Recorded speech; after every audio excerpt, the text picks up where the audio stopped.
There's a small town in northern Michigan called Briar Glen. You won't find it on most maps. Population, maybe 200. One gas station, one diner, and one radio station, WBRG 104.6 FM, known to the locals as The Bridge.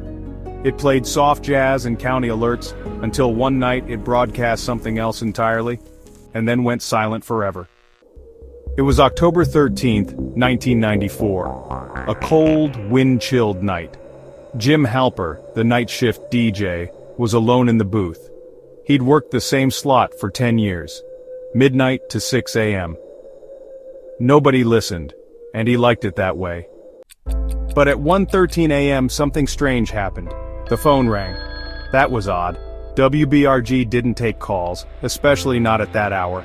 Jim hesitated, then picked up. "They're coming out of the woods." That was all, then silence. Jim waited, asked who it was, no answer.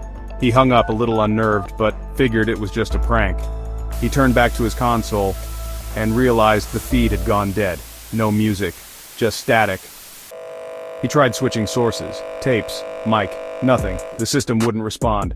Then the lights in the booth flickered, briefly, long enough for him to see something move across the window of the soundproof room. He stood up slowly, walked to the window. Nothing was there, but the hallway outside was darker than before.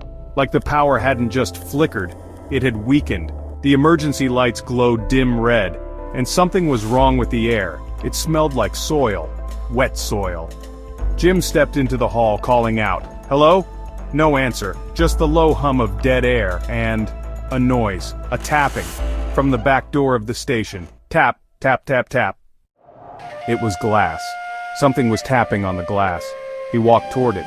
The security light outside flickered on for a second, just enough for him to see them. People, or things shaped like people, tall, thin, no faces. Their heads twitched slightly like they were listening. Jim froze. One of them raised its hand and tapped the glass again. Tap, tap, tap. He backed away, heart racing, and locked the hallway door behind him. He ran to the emergency broadcast console, hit the override. The system blinked, then turned on. "This is Jim Halper at WBRG. If you're listening, stay inside. Lock your doors. There's someone outside. Don't let them in." But the board glitched again. A strange noise filled the airwaves. Not static, not feedback. It sounded like whispering in reverse, like voices playing backward. The light surged, and then the door behind him creaked open. He hadn't unlocked it. He turned, microphone still hot. What he saw next? No one knows. Because the transmission cut out at 1:19 a.m. Police found the station empty the next morning. No sign of Jim, no blood, no damage. Just a faint smell of soil, and the emergency system still blinking red. They dismantled WBRG 6 months later. The tower came down, the booth was gutted. But locals say that every October 13th, just after 1 a.m., you can still hear a faint signal on 104.6. Static, and a voice whispering backward, whispers, "They're coming out of the woods."